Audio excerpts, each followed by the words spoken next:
এই তো আসছে আসল ঘটনা।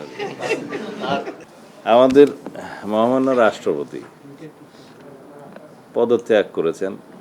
বিরোধী পক্ষকে জিজ্ঞেস করেন কেন চায়। বিভিন্নভাবে আইন বিধি লঙ্ঘন করে দেশের জনগণের সেবা প্রাপ্তিতে বাধা দিবে অথবা অন্যায় করবে, তাদেরকে তিরস্কৃত করবে। এই ধারা আমাদের অব্যাহত থাকবে। এটা আগেও হয়েছে। আমরা জনগণের সেবা করার জন্যেই জনবান্ধব পুলিশ এবং অন্যান্য আইন শৃঙ্খলা রক্ষাকারী বাহিনীর কর্তব্যকে আমরা এগিয়ে নিতে চাই, তাদের কার্যক্রমকে এগিয়ে নিতে চাই, যাতে দেশের মানুষের গণ অভ্যুত্থান পরবর্তী নবপ্রত্যাশা অনুযায়ী আমাদের পুলিশ বাহিনী এটা জনবান্ধব পুলিশ বাহিনী হিসেবে স্বীকৃতি পায়। ইতিমধ্যে তাদের মধ্যে ব্যাপক পরিবর্তন আমরা লক্ষ্য করেছি। মূলত রাজনৈতিক সরকারের সদিচ্ছার উপরে নির্ভর করে আইন শৃঙ্খলা রক্ষাকারী বাহিনী সঠিকভাবে তার দায়িত্ব পালন করতে পারবে কিনা। অতীতে যেটা দেখা গিয়েছে ফ্যাসিবাদী সরকারের সময়ে, তারা রাজনৈতিকহীন উদ্দেশ্য চরিতার্থ করার জন্য, নিজেদের অবৈধ ক্ষমতাকে দীর্ঘস্থায়ী করার জন্য তারা রাষ্ট্রের সকল বাহিনীকে তারা ব্যবহার করেছে, অপব্যবহার করেছে। আমরা আজকের এই অনুষ্ঠানের মধ্য দিয়ে যারা পুরস্কৃত হয়েছে তাদেরকে অভিনন্দন জানাই। তাদেরকে সম্মাননা পদক দেয়া হবে বিভিন্ন পর্যায়ে। পুলিশ ডেতে আজকে আর্থিক পুরস্কার এবং সনদ আমরা দিলাম। এটা স্বীকৃতি, তাদের সারা জীবনের স্বীকৃতি হিসেবে থাকবে। যে দুইটা ঘটনার এখানে বর্ণনা করা হয়েছে, দুইজন ট্রাফিক সার্জেন্ট অত্যন্ত সাহসিকতার সাথে জীবনের ঝুঁকি নিয়ে দুইজন ছিনতাইকারীকে তারা আটক করেছে এবং মালামাল উদ্ধার করেছে। তাতে এটা জাতীয় নিউজে কভার হয়েছে, সোশ্যাল মিডিয়াতেও সেটা কভার হয়েছে। আরেকটি ঘটনা খুবই আমাদের জন্য অনুপ্রেরণাদায়ক। একজন প্রবাসী ভুলক্রমে ট্রেনে তার ব্যাগ রেখে এয়ারপোর্টে চলে যায়। তার সাথে তার এক আত্মীয় ছিল।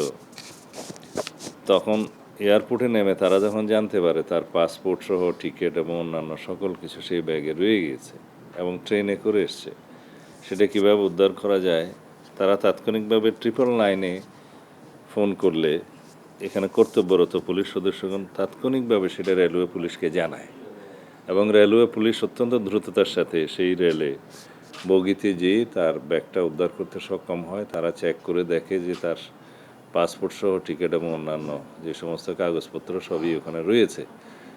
তারা নিজেরা যে সেবা দেওয়ার মানসিকতা, এটা আমাদের মধ্যে আছে, এটা সবসময় ছিল, কিন্তু এখন আমরা দেখতে পাচ্ছি এই মানসিকতাটা দিন দিন বৃদ্ধি পাচ্ছে। বিকজ আমরা জনগণের সরকার হিসাবে এই বিষয়গুলো উৎসাহিত করছি এবং আমাদের আইন শৃঙ্খলা রক্ষাকারী বাহিনী তারা লক্ষ্য করছে যে এই জাতীয় কর্মকাণ্ডের ফলে তারা পুরস্কৃত হবে, সনদ পাবে, স্বীকৃতি পাবে, পরিবারের সম্মান বৃদ্ধি পাবে, সমাজে সম্মান বৃদ্ধি পাবে। সুতরাং তারা উৎসাহিত হবেই। এগুলো এই সমস্ত কর্মকাণ্ডে এগিয়ে আসার জন্য আমরা উৎসাহিত করতেই থাকব।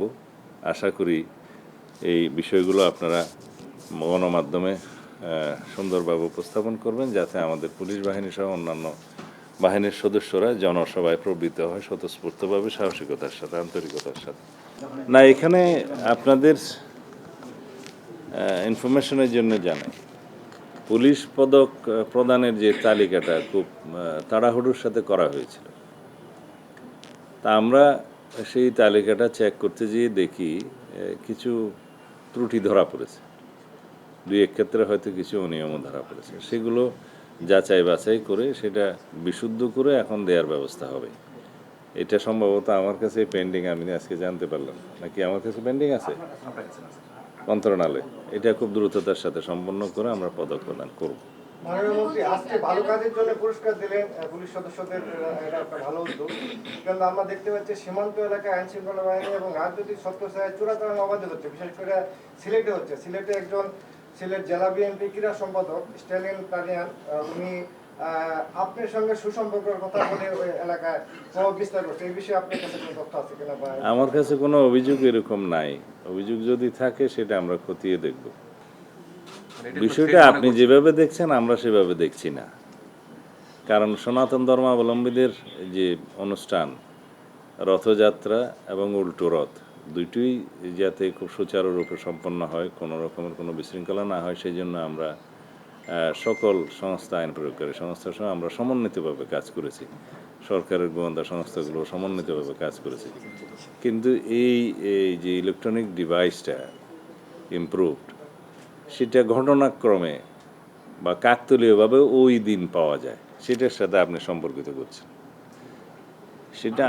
হ্যাঁ, এবং সেটা পাওয়া যায় এবং আমাদের একজন আনসার সদস্য, একজন কি দুইজন আনসার সদস্য, তাদেরকেও আমরা পুরস্কৃত করব, ইতিমধ্যে বলে দিয়েছি আমরা। সদস্যটা লক্ষ্য করে যে এরকম একটা ছাতার মধ্যে জিনিস পিলারের নিচে আছে এই মেট্রো রেলের, তখন তারা পুলিশ সদস্যদের জানায় কর্মরত, তারা সেটা বেষ্টনে দিয়ে রাখে এবং আমাদের বোম ডিসপোজাল ইউনিট গিয়ে সেটা ডিসপোজ অফ করে।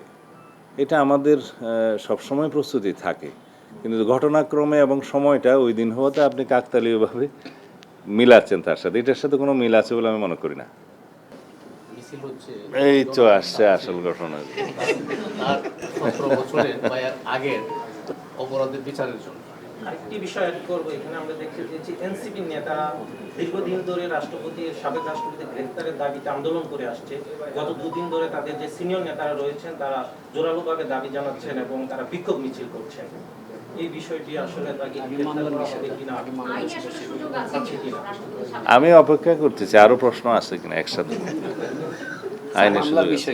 আরেকটি বিষয় জানতে চাচ্ছিলাম যে ফোন আলাপের বিষয়টি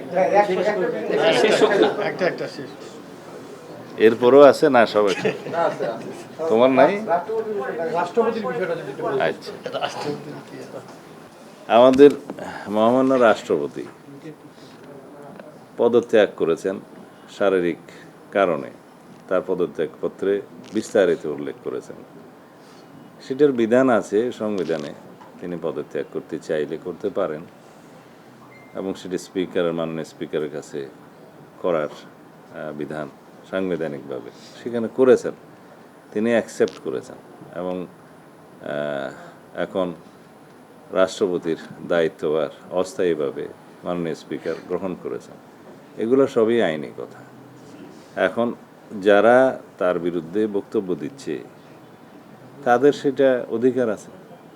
আমরা গণ অভ্যুত্থানের পরবর্তী সময়ে কি প্রত্যাশা করি? রাজনৈতিকভাবে মানুষের কথা বলার স্বাধীনতা থাকবে, প্রতিবাদ করার স্বাধীনতা থাকবে, সেটা আছে। বিভিন্ন রাজনৈতিক দল, বিরোধী দলের পক্ষ থেকে এনসিপি এবং অন্যান্যরা তার বিরুদ্ধে কিছু অভিযোগ উত্থাপন করছে, সেটা করতে পারে, কিন্তু আমরা আমলে নেওয়ার মতো কোনো বক্তব্য ওখানে নাই। মহামান্য রাষ্ট্রপতি তার দায়িত্ব পালনকালীন সময়ে স্বৈরাচারের শেষ দিকে ইন্টারিম গভর্নমেন্টের পুরোটা এবং বর্তমান রাজনৈতিক সরকারের এই প্রায় 5-6 মাস এই সময়ে তিনি সাংবিধানিকভাবে দায়িত্ব পালন করেছেন এবং বিধিবিধান অনুযায়ী করেছেন। আমরা মহামান্য রাষ্ট্রপতির সহযোগিতা পেয়েছি। এখন সেই সময়টায় সংবিধান অনুসারে তিনি প্রিভিলেজড এবং ইমিউনিটি আছে তার, ফৌজদারি অপরাধ ইত্যাদির বিষয়ে কোনো আদালতে মামলা করা যায় না। এর বহির্ভূত কোনো সময়ে যদি কোনো বক্তব্য কেউ দিয়ে থাকে সেটা তাদের স্বাধীনতা আছে, দিতে পারবে। তবে আমরা আমলে নেওয়ার মতো কোনো বিষয় এখানে দেখিনি।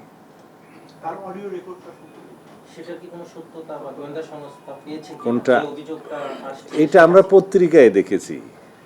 কোনো পত্রিকা এরকম একটা নিউজ দিল, তার কাছে কি তথ্য প্রমাণ আছে তাকে জিজ্ঞেস করতে হয়। আমাদের কাছে সেরকম কোনো তথ্য নেই। আর কথা বলার জন্য লন্ডন যেতে হয় নাকি? আজকালকার ইন্টারনেটের দুনিয়ায় লন্ডন যেয়ে কারোর সাথে কথা বলতে হয় না, তো এটা আমার কাছে অলিক মনে হয়। কথা বলতে চাইলে তো এখান থেকেও বলা যায়। উনি 3 বছর 3 মাস রাষ্ট্রপতি ছিলেন। এর আগে উনি দুদক এবং ব্যাংক এবং ওই যে বিচারপতির পদমর্যাদায় ওই একটা কমিশনের দায়িত্বে ছিলেন, যে বিএনপির বিরুদ্ধে, বিএনপি নেতা কর্মীদের বিরুদ্ধে উনি ছিলেন। ওই পূর্বের ঘটনা কি তো ওনার প্রিভিলেজ থাকার কথা? সেই সময় দায়িত্ব পালনকালীন সময়ে তার বিরুদ্ধে কি কোনো অভিযোগ কেউ দিয়েছিল? দুদকে মেবি মামলা হয়েছে। না দিয়ে থাকলে সেটা তখনকার সময়ে যদি কোনো কিছু রেকর্ড করে থাকে সেটা তখনকার বিষয়, সেটা বিধিবিধান অনুসারে চলবে, আইন অনুসারে চলবে। না, সাবেক রাষ্ট্রপতি হিসাবে তিনি আইন অনুযায়ী যা সুযোগ পাবেন সেটা অবশ্যই পাবেন, এবং তার প্রোটেকশনের জন্য SSF PGR সহ এটা 6 মাসের একটা বিধান আছে, সেটা 6 মাসের তিনি তাদের সুযোগ পাবেন, মানে প্রোটেকশনের সুযোগ পাবেন। এছাড়া পুলিশ এবং আমাদের অন্যান্য সংস্থার পক্ষ থেকে তার নিরাপত্তার ব্যবস্থা গ্রহণ করা হবে। আইনানুগভাবে তিনি যা সুযোগ সুবিধা পাবেন সবই পাবেন। বিরোধী পক্ষকে জিজ্ঞেস করেন কেন চায়। একটা বিষয় জানা ছিল, এলডিপি নেতা বলেছেন তিন নেতা যদি একসাথে হয়, জামাত নেতা, এনসিপি এবং খেলাফত মজলিস, সে সরকার এক সপ্তাহ সরকার টিকবে না। এই বক্তব্যটা সরকার কিভাবে নিচ্ছে? ওনার বক্তব্য এক সপ্তাহ পরে আর কি দেয় অপেক্ষা করি, যখন এক সপ্তাহ পরে টিকবে না। সব বিষয়ে মন্তব্য করার জন্য লায়ক তিনি না। আপনারা জানেন যে আমরা জোর প্রচেষ্টা চালিয়ে যাচ্ছি, তারা আবার কিছু তথ্য জানতে চেয়েছেন, সেই তথ্যগুলো আমরা পাঠাচ্ছি। না, সেটা তা নয়। প্রথমবার তারা 30 দিনের ভিতরে যে কাগজপত্র চেয়েছিল আমরা 3 দিনের ভিতরে পাঠিয়েছি, সেটা ওখানে শেষ। এরপরে তাদের রয়্যাল কোর্ট, যেটা UAE-র, তারা আদালত থেকে আর কয়েকটা বিষয় জানতে চেয়েছেন, সেই রিপ্লাইগুলো আমরা দিচ্ছি, 2-1 দিনের ভিতরেই যাবে।